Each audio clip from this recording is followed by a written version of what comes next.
এক সাহাবী জিজ্ঞাসা করতেছে, রাসূল তওবা কোন সময় পর্যন্ত কবুল হয়? রাসূলুল্লাহ সাল্লাল্লাহু আলাইহি ওয়াসাল্লাম বলেন, হাত্তা ইউগরগর, তওবা কবুল হয় রে আমার সাহাবীরা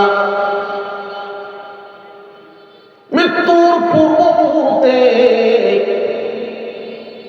বান্দার জানটা আজরাইলে নিয়ে যাবে।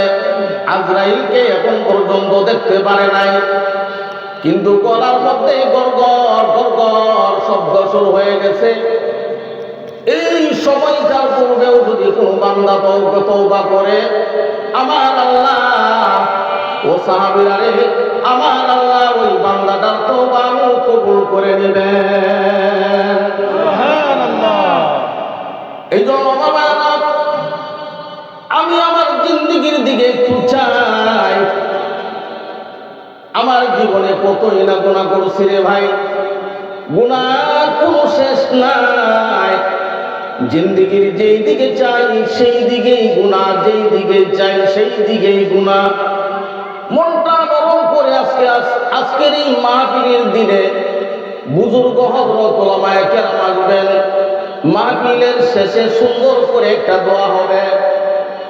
মনটাকে নরম করে দিয়ে ওই মেহমানদের সাথে হাত উঠাইয়া জিন্দেগির যত গুনাহ আছে সমস্ত গুনাহগুলোকে সামনে রাখিয়া বান্দা আজকে তওবা করতে হবে। এই কথাটা পৌঁছানোর জন্যই আমি এত বড় কথা আপনাদেরকে শোনাইতেছি। ভাই, তওবা ছাড়া যদি কোন মানুষ মারা যায়, একটা কবিরা গুনার জন্য 1 বছর না, 2 বছর না, 7,000 বছর জাহান্নামের আগুনে জ্বলতে হবে।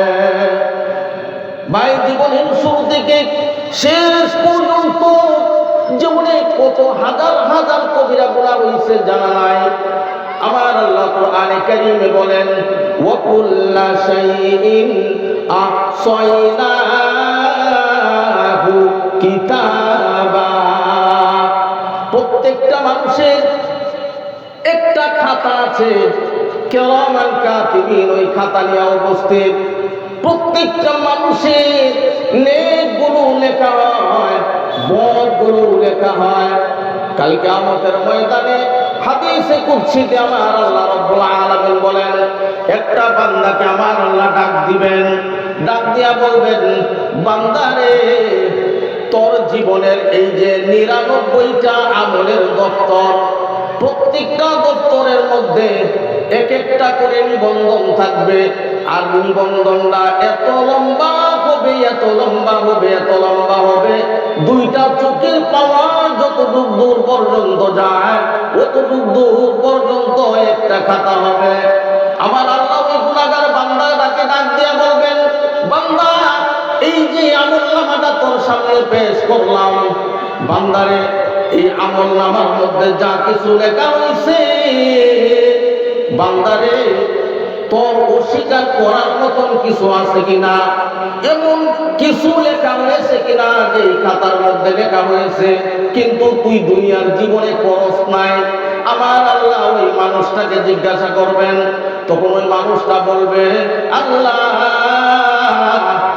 যা কিছু লেখা হয়েছে তা সঠিকভাবে সত্যই লেখা হয়েছে, এতে বিন্দু পরিমাণ কোনো ভুল নাই।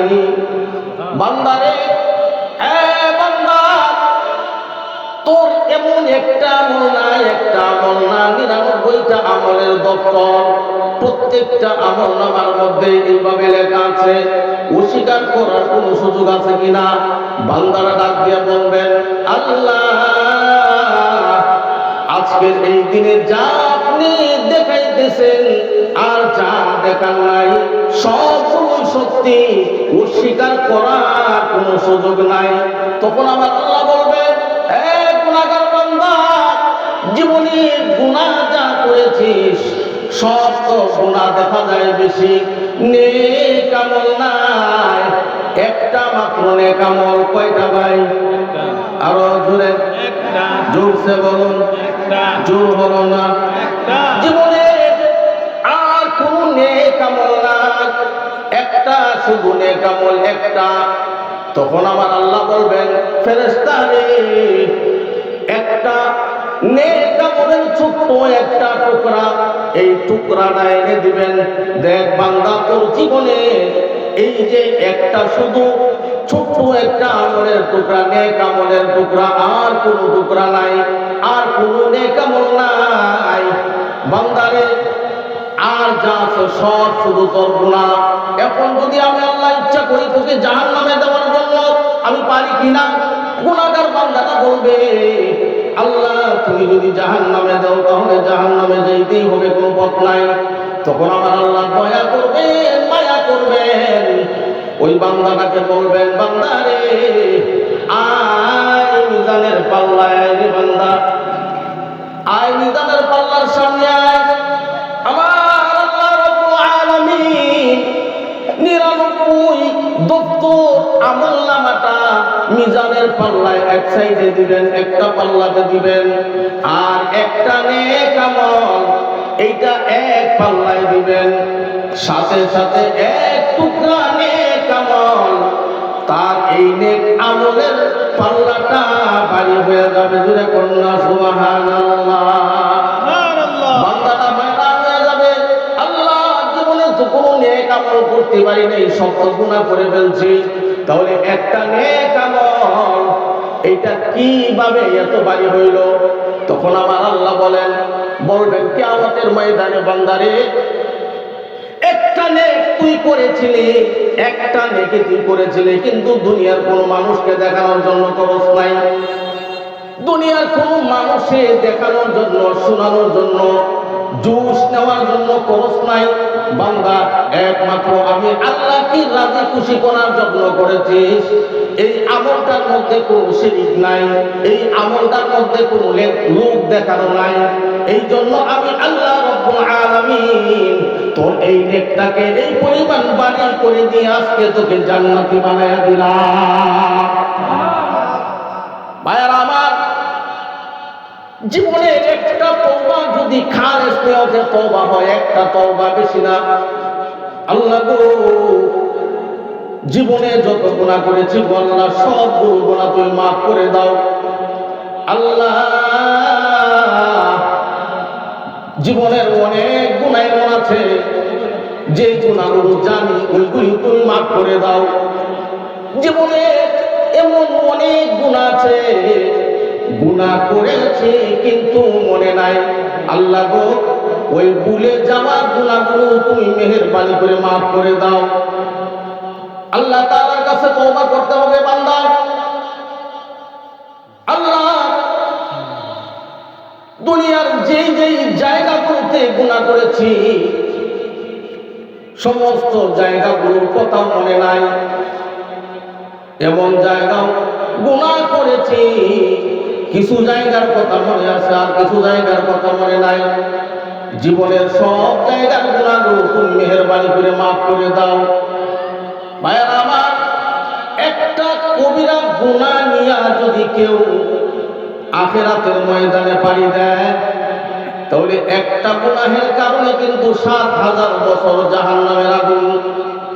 ভাইয়ারা আমার, মাঝখানে একটা কথা বলতেই হয়, না বললে হয় না। আল্লাহ ওয়ালাদের দ্বারা গুনাহ হয়, আল্লাহ ওয়ালাদের দ্বারা কি হয়? গুনাহ হয়ে যায়। একমাত্র গুনাহ নাই আম্বিয়া, সমস্ত নবী রাসূলগণ মাসুম, তাদের জীবনে কোনো গুনাহ নাই। সমস্ত নবী রাসূলগণ ছাড়া দুনিয়াতে যত পীর, গাউস, কুতুব, আবদাল প্রত্যেকেরই জীবনে গুনাহ আছে, কিন্তু আল্লাহ ওয়ালাদের গুনাহ আর আমার গুনার মধ্যে পার্থক্য আছে। কি আছে ভাই? আল্লাহ ওয়ালারা যখন কোনো গুনাহ হয়ে যায়, ওই গুনাহটার জন্য আল্লাহর দরবারে সঙ্গে সঙ্গে তওবা করে নেন। আল্লাহ ওয়ালাদের দ্বারা যখন কোনো গুনাহ হয়, তো ওই গুনাহটার জন্য সঙ্গে সঙ্গে আল্লাহ ওয়ালারা তওবা করে নেন। কিন্তু আমি সাধারণ মানুষ, আমি সকালে কবিরা গুনাহ করলাম, 10 মিনিট পরেও কবিরা গুনাহ করলাম, 1 ঘন্টা পরেও কবিরা গুনাহ করলাম, রাতেও কবিরা গুনাহ করলাম, দিনেও কবিরা গুনাহ করলাম, সাপ্তাহিক কবিরা গুনাহ করলাম, মাসে করলাম, বছরে করলাম, যুগে যুগ কবিরা গুনাহ করলাম, কিন্তু কোনো একদিন তওবা করার সুযোগ আমার হইল না। আল্লাহ ওয়ালারা একটা গুনাহ করার সাথে সাথে, একটা গুনাহ হয়ে যাওয়ার সাথে সাথে আল্লাহ ওয়ালারা তওবা করেন, এই জন্য তারা হলেন আল্লাহ ওয়ালা। আর আমি শুধু গুনাহ করে যাই, শুধু গুনাহ করে যাই, জীবনে একদিন আমি তওবা করতে পারলাম না, এটা হইল আমি মুনাফিক আর ফাসিক। এই জন্য আমার ভাইয়েরা তওবা করতে হবে আল্লাহ পাকের দরবারে।